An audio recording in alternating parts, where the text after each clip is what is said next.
education system. So I was sharing this concept with one of my friends, Charlie Hohen, and he happened to know the organizer of a TED Talk in Dominican Republic. And he said, I think you should talk to Azul. He has this interesting book. He thinks differently about education. That's really how it happened. And I spoke to the organizer of the event, who had put on 7 successful events. So he's very particular about who he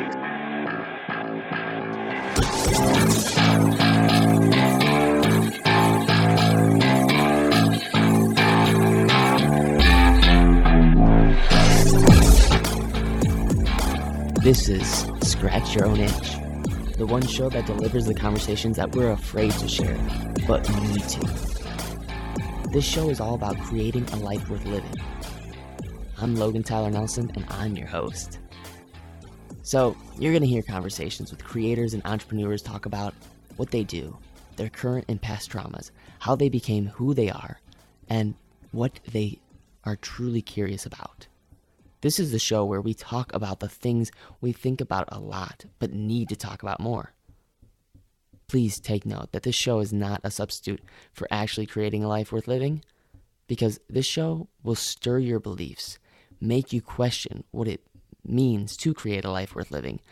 So my promise to you is to always give you one question to answer for yourself today to start turning your dreams into a reality.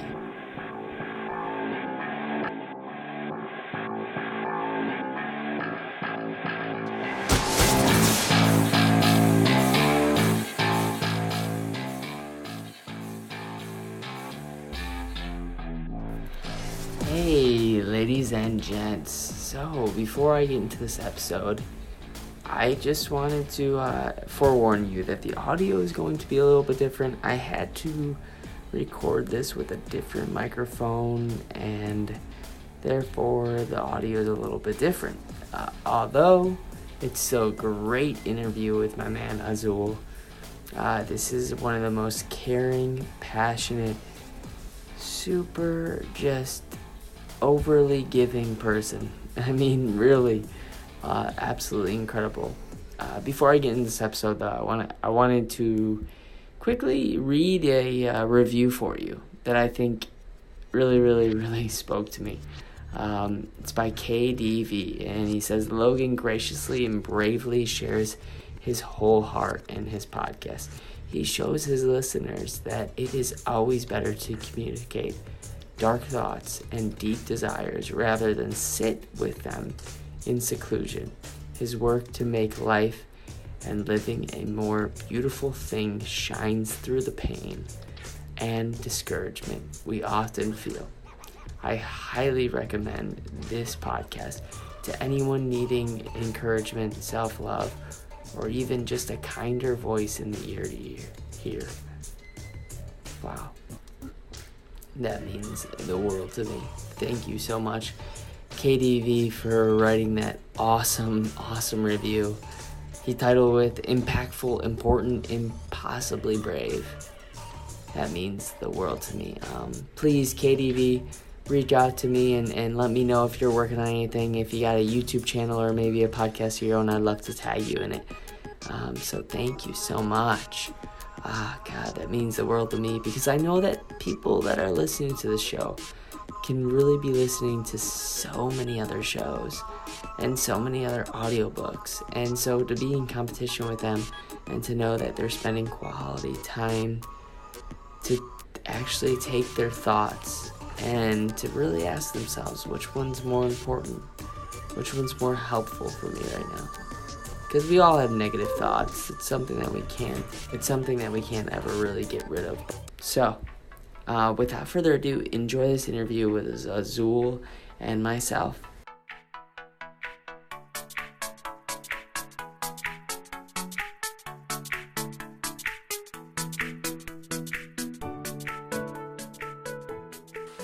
So, my curiosity question for you is, have you ever had an idea that you thought was so good that you said to yourself, gosh, I should write a book on that? Let me ask you that again. Have you ever had an idea that was so good that you said to yourself, gosh, I should write a book on that? Well, if you have, I want to let you know that you're not alone. Secondly, here's a little secret about me. I have a confession because growing up, I knew I always wanted to be a writer. I had dreams of reporting the latest news, creating stories out of scraps, and capturing the best and the worst of the world and putting it into words. However, despite my interest in writing, I was encouraged not to pursue a career in such a field. Instead, I was told to pursue a career that was more stable, like teaching or becoming a professor. Careers which would guarantee me a position right out of college. Careers which had child-friendly hours and decent pay. So I put my writing onto the side, and now I call myself a creator, which is a student of life, really.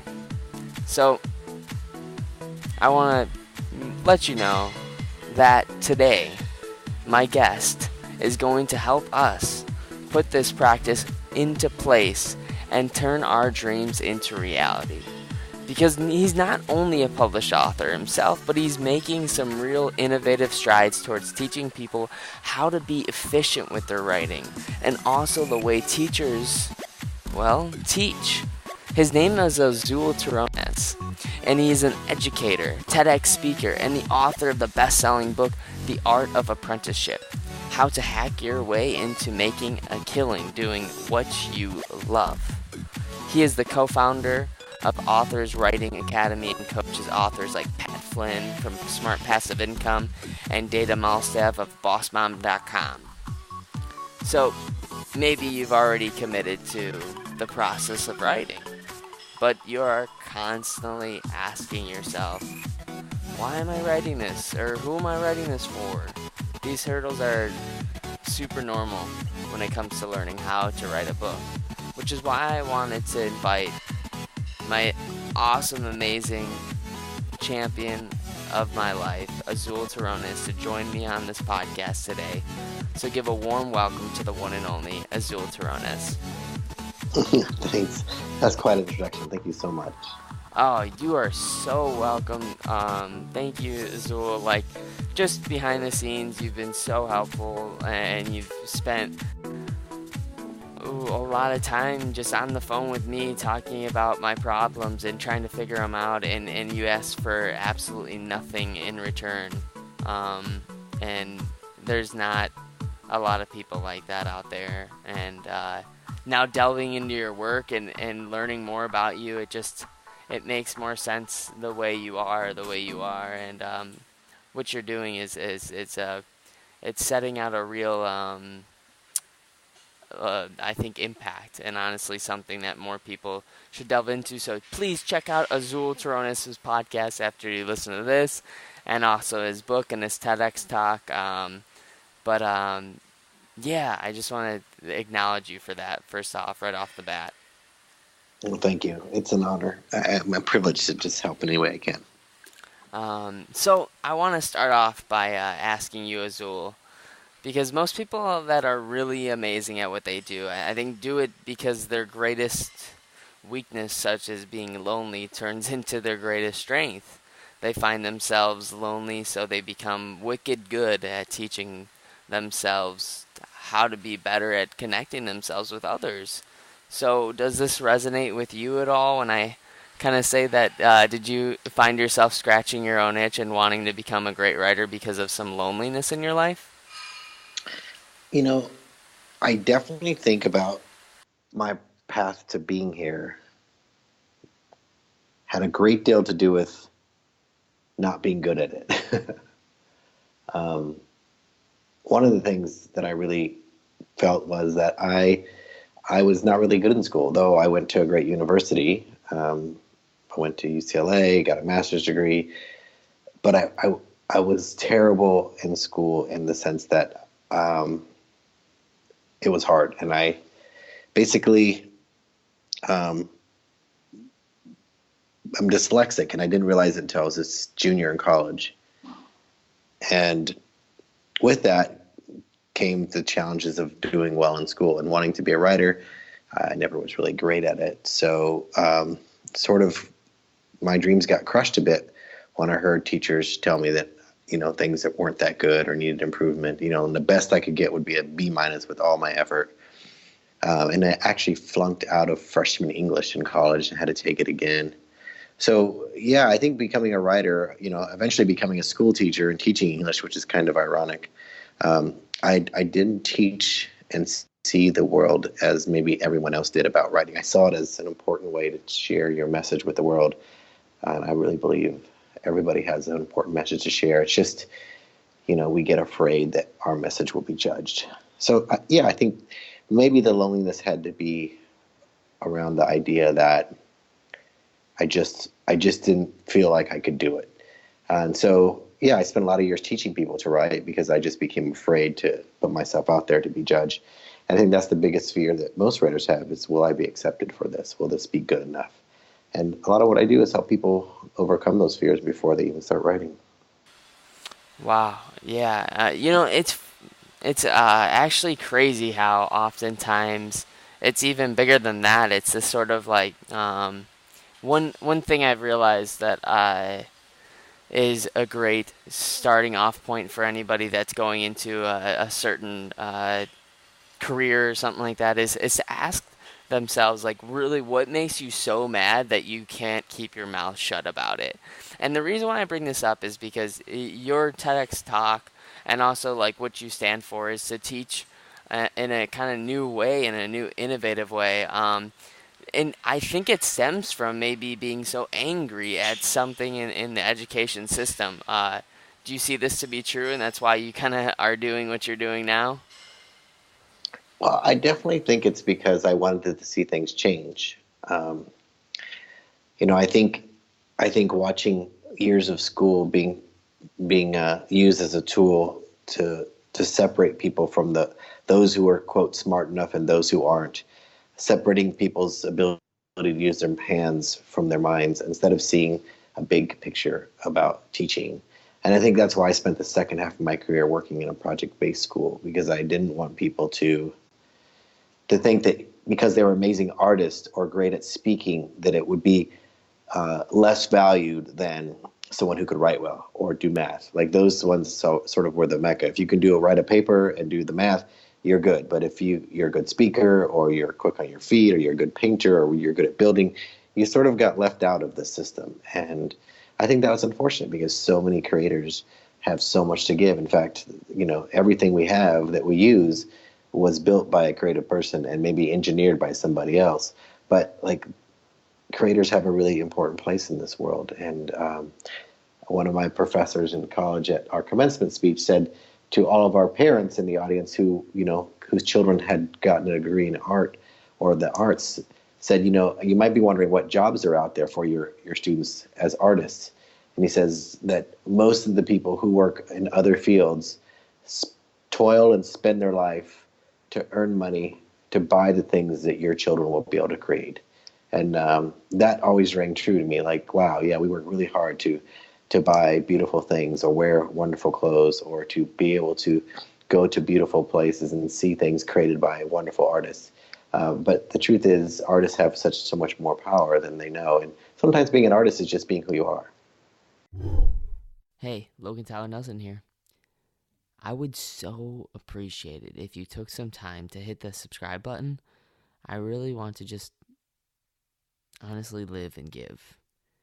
Why? Because I was told when I was young that if you're feeling down, the best way to feel better is by lifting someone up again. So in an effort to make someone feel less alone, please hit the subscribe button so the podcast has a better chance of being found and making someone feel less alone. And if you're feeling down, hey, it can help you. Know that by hitting that subscribe button, you just did someone a huge favor. So thank you for hitting that subscribe button. Yeah. Oh my God, that's so true. I think that's so true. It's just being an artist is getting the stuff that's inside of you out there in some way, out of your head, and it's like some people view that as art. Some people just, that's another word for expression, I think. And one of the things that I really love about because I want to talk a little bit about your book. Actually, I want to talk a lot a bit about your book because I've realized a huge paradigm shift in my own life, and selfishly realizing that the people that I look up to the most are using this sort of art of apprenticeship and how to kind of hack your way into any industry. And so like you come into my life at a perfect time. And I want to really ask you how you came up with this idea to do first a TEDx talk about it, and then actually put it into a book. Well, so the book, The Art of Apprenticeship, was written mainly for me because one, I had published students for maybe 10 years, and I just never published myself. And one student asked me, "Well, where's your book?" And the truth was, I didn't have one out there because I had been afraid for so many years. And what I was looking to do was sort of not stay in the world of education, which is sort of counterintuitive of everyone who's making their way in education. I had become a principal. I was asked to be assistant superintendent. I was teaching university. Those things were all wonderful, but they weren't what was inside of me. I wanted to travel. I wanted to see the world. I wanted to be an entrepreneur. And my peers, that wasn't what they were pursuing. So I wanted to figure out, how do I leap out of this world into the next world? And so the book I wrote was for me, so that I could really figure out, could I make this leap by learning from other people who had already gone there, like blacksmiths used to, or people who were silversmiths, or whatever field they used to kind of work under the master and become a journeyman and then become masters themselves. So I was thinking of that model rather than education, which is the opposite of what I was doing, which is teaching people in a very traditional education system. So I was sharing this concept with one of my friends, Charlie Hohen, and he happened to know the organizer of a TED Talk in Dominican Republic. And he said, "I think you should talk to Azul. He has this interesting book. He thinks differently about education." That's really how it happened. And I spoke to the organizer of the event, who had put on 7 successful events. So he's very particular about who he accepts. But I started talking about this idea I had about education rather than the book. And the idea was that I had asked this single question of students for 24 years, which is, what makes a good teacher great? Like, tell me in your words, what do I have to do to be great? And I had collected those for 22 years. And the 24 years I was asking, and I started collecting about 22 years into it, I gained about 26,000 responses to that question. And I have been astonished by what young people have said. And so I think that intrigued him. I hadn't written a book about it. I actually just had this idea, and I had pitched this idea to a couple of authors. They're like, "That sounds like a great, interesting book." I just didn't know if it was. Like, how could I make these one sentence responses from kids interesting? And what I realized was that I had to be listening. It wasn't that they wrote them that was interesting. It was that, was I listening? And for a good part of my career, I don't think I was. So I think that's what intrigued them, and that's what the book is I'm working on. What makes a good teacher great? Because I want people to start listening to young people more, and really could change education, even if that's one classroom at a time, if they just listen to young people. I think you're an incredible listener now, personally, because I've listened to a few of your podcasts and your interviews, and I can really tell when someone's really listening to understand versus listening to just reply. And I've actually like literally heard you get an answer from someone, and then they'll be going on and they'll be going on, and then you're about to say something, and then they keep going on, and they actually you change what you were going to initially say, and that gives proof that you actually are listening to them versus going, like for example with some people will say like and then all of a sudden that person will finish their sentence, and then they still say this, and it's like you've done that incredibly well, and I think that or I believe at least that listening is a huge part of your writing process. So I kind of want to go into your process of writing, and do you have a routine, a ritual? I'm always just curious on one's routine and how they get into the mode of going, hey, I'm going to write now, and what's that process like for you? You know, I always try to help my students do this, and sometimes it's difficult for me as well. But just having a daily word count habit, that you don't count writing as anything other than words on a page. So, if you can write, let's imagine you could write in 10 minutes 250 words. Um, and with that, if you times it by six, that would be maybe 1,500 words in an hour. So if you wrote an hour a day with word count as your goal, you could write an average sized book in about 30 days. And that's what I did. And I realized that I had been fearing writing and thinking it takes a long time because I counted things like research and um, organizing and outlining as writing when they're not. That's not really writing.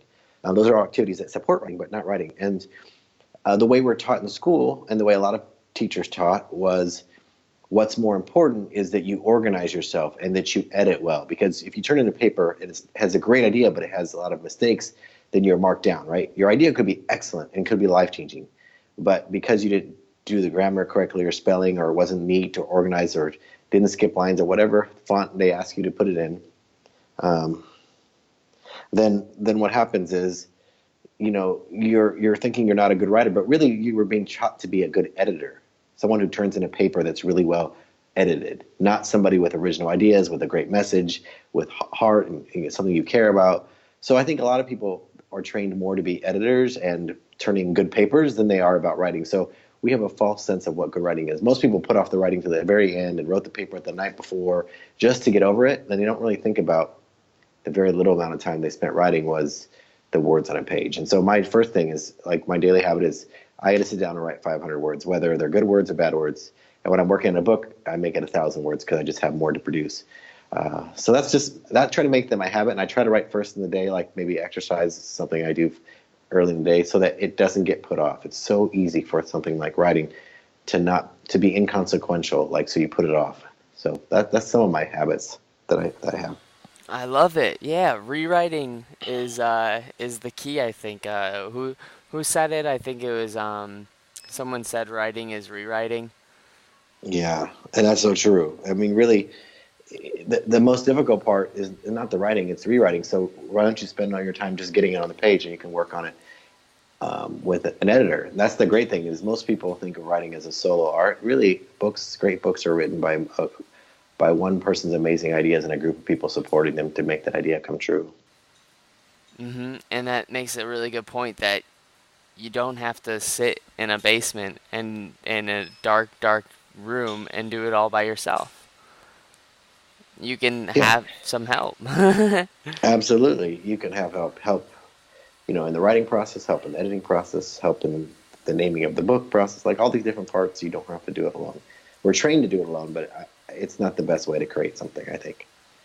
Yeah, it's crazy how oftentimes we'll see an author's name, and I kind of wish that it was actually written the author's name, and then like right below it was all the people that actually contribute to the book. Just because I think that I mean, like, yeah, it is their book, but at the same time, behind the scenes, like there's just so much more that goes into it. It's the same thing with like directors winning uh, Emmys and stuff, and actors winning Emmys, and I just say it's just like it's such a collaborative thing, and to single anybody else out, I think is just maybe it's egotistical in my opinion, but um, Yeah. anyways, I really speaking of having help, who are some people in your life that have just been really huge mentors in your life, and have actually taken you on and been like just huge champions? Yeah. So, I mean, early in my life, I think it was my scoutmaster when I was a Boy Scout. Like, he really was a great mentor. Um, being there, teaching me things that I had no knowledge of, how to chop wood, how to fix something in my car, things like that. And then later on in my life were some of the leaders that I served under, different leaders in schools.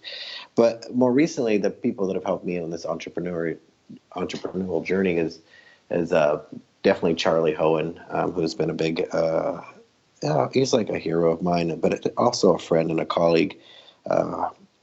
Just learning a lot from him and with him, as well as Pat Flynn, who's been a great supporter. And like you, the reason I continue to reach out, and whenever someone asks me for help who's genuine, who's being reasonable, I always help, because I've had so many people like Jordan Harbinger be a great mentor and friend, Chris Ducker, Peter Shankman's always been more than willing to go out of his way to meet me if I'm visiting New York or if I'm somewhere, or to help me. So I think I have many mentors, and I think I wish I would have spent more time reaching out to them earlier on, but now I feel like I owe it to them to serve and help mentor people when they come to me. Of course, if someone comes to you and say, can you be my mentor? I think that's not the right question. I think the question that they should do is ask, how could they help? How could they serve? How they contribute? And that's a lot of what I wrote about in the book, Art of Apprenticeship, is finding a mentor is about learning to serve the audience and the people that mentor you wish to be a part of, serving their community, so they feel like, wow, this person is giving when they don't have anything else to give besides their presence. So I think I've been really fortunate to be able to serve and help a lot of these people and serve with them. And because of that, I've gotten great mentorship from them. Wow, you named some real amazing, incredible people that I also follow and never actually met, but I am utilizing them as mentors just because they put out some incredible work, and they do it in a way where they're not asking for anything else other than, hey, if we say this, you gotta follow it. And so, yeah, I've learned from Jordan and himself, actually, we're just like taking 5 to 10 to 20 minutes a day and just reaching out to people and saying, hey, like, I don't really want anything from you right now, but I just want to say hey, and that's all I really want, is just to see how your life's going. And I think that really makes a huge difference in someone's day, instead of being like, oh gosh, that person only reaches out when they need XYZ. And so when things do kind of hit, because I'll be honest with you, like, I've I guess sort of secluded myself from a lot of people in my life because I thought I needed to be the world class actor, and I had to do it all by myself and practice by myself, when that was totally the opposite of the truth. The truth is to connect with people and being able to give them value, even if you don't think you can, like you say in your book, to see how you can just be there for them is bigger than anything. So thank you for pointing that out. Yeah. And, I think we have in our mind how things are, or how we think they could be. And a lot of times those are just things that live in our brain. Like, whether they be true or not, we think, wow, this has to be like this. And some of the greatest things I've done in my life have been by accident, or by just taking a step forward, not from practice or being, better than somebody else. And I think, if you can, just like the name of your podcast, Scratch Your Own Itch, if you can just be curious and wonder, and also be gentle with yourself. I think a lot of people get really hard on themselves when they don't perform to their own standards, or they don't live up to some reality that they're trying to perform. And that really stunts your creativity and your ability to produce anything worth value. And I'll give you an example. I coach TEDx speakers, but I also coach people in creativity. And one of the creativity groups I coach for a company that employs a lot of creatives to do some work with their clients. And even though these creatives aren't in the industry, the CEO realizes these are very good people for customer service, etc. Anyways, but he wants to support their creative endeavors. And because of that, I run a coaching group for that group of creatives. And one of the biggest challenges that I notice in creatives is the self-sabotaging, the fear, anxiety of being good enough, or the fear of not attaining the goal of being super successful. And with that comes just a slight difference between them and somebody else who looks like them, sings or performs just as well as them, does all these things. Just in the audition, it's a sliver of enough difference when you have fear and doubt in your own abilities that keeps you from getting those parts. It's not your talent. And you're much better off just being you and being not so good. Because I think about the TED Talk that I gave. I wasn't great. It wasn't my best speaking opportunity, but I was honest and I was authentic and I spoke what I wanted to say. And I think I feel better about that than if I would have polished a perfect turd, made something that was just mediocre but didn't really resonate. So I think a lot of this behaviors that we have for ourselves can be really destructive. And I know for me, trying to make writing perfect in my mind before I produced it kept me from doing it for so many years. Yeah, I think so many of us often avoid the thing that we need to do most. And that's probably why writing is one of the hardest things in the world for a lot of people, because also once they think of that idea, they gotta put it into practice, and it doesn't write itself. You gotta actually put in some action, and same thing with so many things in life. But a huge mantra that's been showing up to me, and it was you remind me of it, is sometimes showing up is good enough. Just showing up. So I'm saying that to you, and what's a mantra maybe recently that you've kind of been seeing correlation in your life, and it just keeps showing up in your life? Huh. I don't know if I have a mantra that keeps showing up on the top of my head, but what I do think of a lot is, sometimes I just have to appreciate that the sun is setting and I should stop and watch it. Or sometimes I should get out a pen and paper and write someone a note. Or sometimes I should just appreciate that if I'm 90, would this matter? I think that's the kind of thing I've been thinking about. Every moment could be such a wonderful thing. And the more possessions that you have, and the more things you try to attain, sometimes it counteracts what you're hoping for. I mean, there's an incredible principle called Campbell's Law, and basically, in a short version of it, is the very thing that you are trying to use to measure the performance of one thing could also be the thing that keeps you from getting that performance. And we always talked about education, but sometimes your success that you're always measuring against is the very thing that's keeping you from having it. So sometimes you got to remind yourself not to worry so much about the zeros after your business launch, or the ratings, or the likes, or the number of downloads on your podcast, or whatever, because I think it creates a false sense of reality and then keeps you from happiness. You think, if I had more, I'd be happy, or I'd be better off, or I'd be doing better. But gosh, when you're 90 years old, you're going to be looking, and you get up out of bed, you're like, today is a good day. So I want to live that way now. Like, wow, today is a good day. Look, I can stand on my own 2 feet. I can breathe. Look at that sun. I can smell the flowers. Like, those are markers for me to resonate with and appreciate people, because people that pass in your life may be like flowers, that they're here for a season and they don't come back again. You have to appreciate them. Or that the roots of the tree are solid, you might get to enjoy them for years to come. So yeah, I don't know if that answered your question about a mantra. Oh no, it was amazing. Oh, I just like literally I want to I want to remind myself of this little tidbit that you just said, like every single day that I live. No joke. That was amazing. I want to go into what I call the scratching the surface curiosity questions, where we just make someone feel a little less alone, and also learn a little bit more about you, and then we'll round it out. But whenever you're ready for that, I'll ask the first question. Yeah, bring it on, friend. Awesome.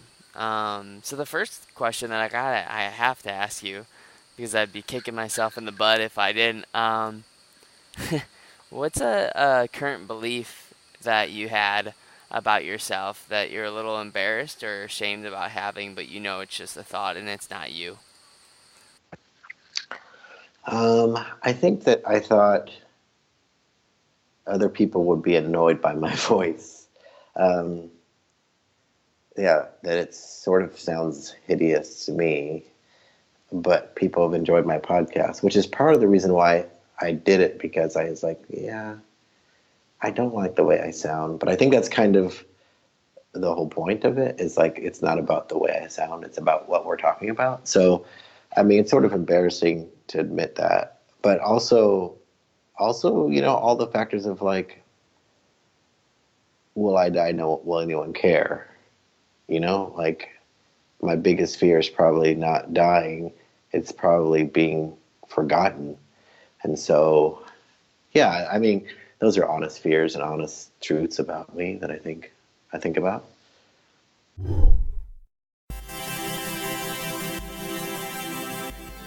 Hey friends, so let me ask you real quick. Are you someone who's trying to get more visibility? Who's trying to be in front of the crowd? Well, if that's you, I want to let you know that first of all, you're not alone. Second of all, if you want to get on more podcasts, or ones that actually scratch your own itch, meaning maybe you have a book, or a business, or maybe you do speaking, or if you don't yet do speaking, maybe you can, and maybe you'd love to. Well, I put something together for you, and in this little giveaway, I'm going to show you how to pitch yourself or podcasts, and how to actually be professional when you show up so you can be the next authority in your niche, so you can start scratching your own itch. I know what it's like to build something, create something, and then there just be crickets. No one wants that. You need to be seen. You need to be heard because you have a message to share. A message that is worthy of hearing. Podcasts nowadays, more than ever, are being consumed by people. And guess who's actually learning the knowledge that's being shared? It's podcast listeners. It gives you a license to be an authority in whatever area you really dream of being an authority in. So if this at all starts to give you a little itch to scratch, just email Logan at LoganTylerNelson.com. Again, that's Logan at LoganTylerNelson.com.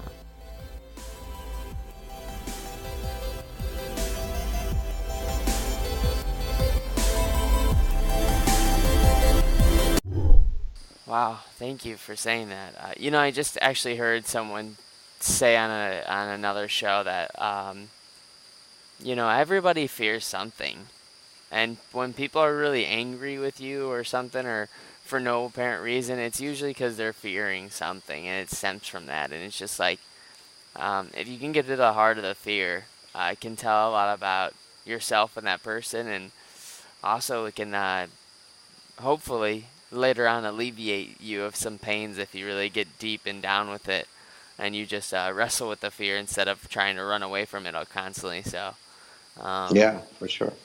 it's amazing. But the next question I gotta ask you is, where do you go when you're just chilling out on a Tuesday night, hanging out, and you're curious about something that's on your mind? Where's your go-to resource? A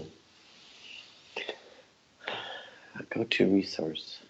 I like conversation, honestly. I think if I'm really curious and I don't have an answer, I don't really need the answer. I just want someone to help entertain the question. So usually I would go to a conversation. I think that's my resource is other people. They don't have to have the answer. They just need to be willing to wonder with me. Or even if they think they have the answer, I'm willing to entertain it. It's when people think they have the answers is when I think the world gets complex. So that would be my answer. I love that. I love that. It brings me back to the reason why I started the podcast was I was really afraid to call it a mental health podcast because I didn't have a PhD or a certificate or a license or anything like that. But one of my friends was like, "Hey, but you have perspective, right? Like you've gone through depression, you've gone through a suicide attempt, and maybe you don't have the answers for people that come onto your show and they're going through a hard time, but at least you can just listen to them." And that was like, hearing that was like just everything to me. So It kind of correlates with exactly what you just said. Is like sometimes you don't need the answer. Sometimes you just need to be with someone that you can tango with a certain question. Yeah, totally. The next question I'd love to ask is, what is a title of a book that you really want to have for one of your books, down the road? Maybe it's not a current book that you're writing, but I'm sure you think about titles for books all the time. Yeah, a book that's on my mind. It's been on my mind since the first one. Um, is called Creative Noncompliance. It's about all the things you do that you might bend or break the rules for the sake of a greater good. And creative noncompliance is about doing things for people. Particularly, I was thinking about teachers, but I think it applies to a lot of people. That if the rule says do this, if it doesn't benefit kids, why should you do it? So creative noncompliance is like a way of thinking. Like be noncompliant, but find a way to solve the problem. Like don't just be defiant, be creatively noncompliant. I can't wait until that book comes out one day. Oh, that's gonna be so good. I love that name. I love it. What is what is a story in which you found yourself laughing so uncontrollably that you just could not stop and your stomach started hurting? What's the story behind that? When I was 11 years old, my best friend convinced me that even though I was grounded, that I should sneak out in the middle of the night to go see the Rocky Horror Picture Show. And though that would be enough of a fun story, he also told me that you at the Rocky Horror Picture Show, they all it's about transvestites, which I didn't know anything about or what that meant. And he says, you should dress up. And I said, well, what does that mean? He said, well, you dress like a girl. That's what a transvestite is. And I said, are you going to do it? He said, yes, of course. And so I lay there at night knowing I was grounded, not supposed to go out. And then I snuck out of my house dressed in my mom's dress and high heels and wig, jumped out of my window and snuck out. And when I jumped out of the window, saw him standing there plain clothes and realized that I was in for a very long night. So that always, that moment will forever be seared in my brain as the laughter and terror at the same time um, brings a lot of memories back. I can just picture Azul and like you just loading up the lipstick, the nice high heels. Dude, walking in high heels is no easy feat either. Yeah, not 11. You could barely walk on your own 2 feet. Exactly. That's awesome. The next round of questions are just really quick, sort of rapid fire, sort of 30 seconds or less, sort of thinking questions, and then we'll round it out. Great. The first rapid fire question is, what do you think is more important, your network or your net? Uh, what do you think is more important, your network or what you know? That's what I meant to say. I think your network. Yeah, yeah, I agree with that. Um, Mainly because they're people versus what's in your head. What's in your head's going to go when you go. But people may, I don't know. Like I said, it's always about people for me. So that's why the network, not so much network and what someone can do for me, but the group of people who I would want to connect with. well said, well said. What's a habit or maybe some sort of recent belief that you started utilizing in your life that's really been a huge help and huge value for you? Um, Meditation. It's been really helpful to let all the negative thoughts and worries and doubts and even just noise drift away more like clouds than to clutter up my mind. So meditation has definitely been one of the things I've put into practice. It's really helped. That's awesome. Yeah, I recently adopted meditation, but I put a spin on it. I call it my worrisome meditation, where for that 10 minutes, I literally am allowed to have any worries that I want. And then after that, it kind of allows me to go on throughout my day without as many worries. And I'm a very anxious person. at nature, when I'm in crowds or in a new environment, I just am naturally super anxious and worried about what will happen. And this has been a huge help for me personally, is just to be able to take that 10 minutes and just go, okay, I can think about whatever I want right now: finances, relationships, what I want to be, what I wish I was, what I wish I did, all that stuff. Yeah, that's great. What is an author of yours that you find yourself going back to reading all the time? Um, Seth Godin probably is an author I go back to quite a bit for nonfiction. He has such a way of being clear about what he wants you to know, and his message is always so true. So Seth Godin, definitely one of the authors I will read and reread again and again. You know, I hate comparing myself or comparing people to other people, but whenever I listen to you, I think of Seth Godin like right away. Like, you guys are I don't know, long lost cousins or brothers, because honestly, like, you guys, I can tell you like him. Yeah, I really admire him quite a bit. But that's a big compliment. Thank you so much for that. No, you're super welcome. And I'm not joking you. Like, oh, so many things that some people will say on podcasts. I have a natural instinct to be a rebel and rebel against what they say and go, no, that's not true. And like, I can't ever do that whenever I'm listening to your guys' podcast or listening to Seth talk, where I'm just like, oh, that's so true. Uh, Yeah, I actually feel that way about him too. the second to last question is, what is a favorite failure of yours? I think I have so many. Um, I, about 12 years ago, owned a fitness gym. I started a gym and really wanted to help people be fit, especially people who had never been in a gym and probably never would be, just because their fear of their weight or their size or their age. So I loved the concept. I loved building it out. Um, it totally happened right before the crash, the economic crash, and I lost everything. So it was a big failure in some ways, but I think I learned more from that failure than I could have earned in an MBA at some other place, because running a company and having employees and paying your rent and everyone else, you learn a lot about who you are and who you're not. So yeah, that's probably, I don't know if I would use the word favorite, but it's my most helpful failure.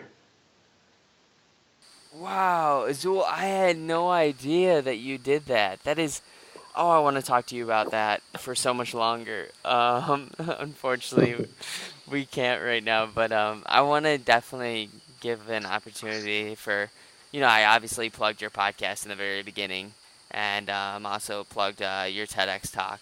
But if anybody else is just, they're listening to this and they just want to support you and your efforts, and maybe you want to give them a piece of homework, what would it be? I would say, if you want to write a book, you should. You don't need permission. You don't need to be good. You just need commitment. And if you're thinking about it, you should definitely do it. There's nobody that's going to keep you from it but you. And if you want to know how you get started, go to coachazul.com/challenge, and I do a free 5-day challenge to get people started on how to get themselves going, get an idea, get a writing habit. And from that, plenty of people have written books just in that 5-day challenge alone. And I think that would be great to see more people share their stories with the world. Wow, wow. Azul, this has been incredible. I thank you so much for taking the time to come on the show. I really like appreciate you and all your work and all your efforts, and also like just where you, I can tell you're just having fun. You're having fun with it. You know what I mean? Yeah. And you make your writing look fun again. And I really like that. I love that in your podcast, in your work. You reading through your book, I also really love the format and how simple it was. So check out Azul, I promise you, you will not be disappointed with how simplistic his work is, and I think it's this sort of like ease that he has in his work that separates himself from a lot of authors, and same with speaking, and he's the worst critic in the world of himself, because his TED Talk I thought was absolutely incredible too. So please check him out. Awesome. Thank you. My pleasure.